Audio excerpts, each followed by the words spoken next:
Sa halagang 300,000 is pwede nyo na nga po itong maiuwi. Bali malinis na po ito mga boss, pure stainless, kompleto po mga papeles, nakarehistro, at bigfoot po siya at napakahaba. So yan, ayan po yung kanyang harapan.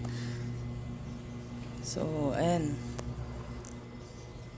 Magandang araw po sa inyong lahat mga boss. Bali meron tayo dito na RF Mazda, diesel po, manual transmission, mahaba at bigfoot po. So kompleto na rin po yan mga boss. May sound system at top load, may reserve tire. Bali ayan na rin po yung kanyang bumper. So pure stainless na po yan mga boss, nakarehistro, kompleto po mga papeles, gagamitin nyo na lang mga boss. Bali yan po yung kanyang gulong mga boss, bigfoot na po yan mga boss, malalaki po. At ayan, so ayan po yung kanyang harapan. Ayan, nagana po yung mga accessories nyan mga boss. So ayan, stainless pa rin po pagdating sa bumper at may mga accessories na rin po. So ayan, pati po sa top load is merong accessories. So dito naman po tayo sa may bandang sidings mga boss. So purong stainless pa rin po yan mga boss. Bali yan po yung kanyang harapin sa salamin sa harapan. So ayan po yung kanyang mga sticker. Ang makina po niyan diesel mga boss, RF Mazda po, manual transmission. So ayan, nakatrapal po yung kanyang bubong. Yan po yung kanyang sidings. Bali stainless na po yan mga boss. So ayan, pakita naman po natin yan sa likuran mga boss. Bali yan po yung kanyang likuran. Mataas na top load po yan mga boss, may ilaw pa rin po sa taas. At yan po, bago pa po mga trapal yan mga boss. Ayan po yung kanyang reserve tire. So ayan, napakahaba po nyan. So may saya na rin po pala siya mga boss. So ayan, napakahabang owner po nyan.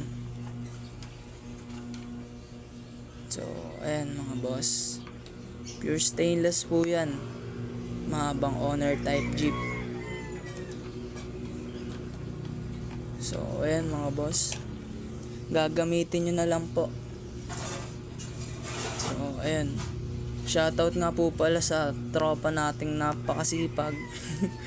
Bali napakalinis po niyan lagi mga boss, gawa ng may masipag po tayong kasama. So lagi po niyan nililinisan. Bali ito po yung kanyang loob mga boss, kanyang heater, yan. So yan po yung kanyang steering wheel, naka dashboard na rin po siya, may handbrake at leather seat ang upuan mga boss, mahaba po. So ayan, may mga gauge na rin po yan mga boss, leather seat, tsaka naka-push na rin po yung loob mga boss.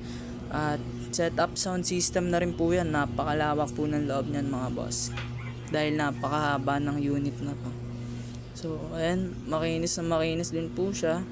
Ayan po yung itsura niya pag nasa loob kayo ng sasakyan. So ayan, bali may sound system na rin po ito mga boss, dashboard, nagana po yan mga boss. So ayan, naka-console box na rin po siya mga boss, tsaka may handbrake na rin po siya. So ayun, leather seat yung upuan niya mga boss. So yan, pure stainless.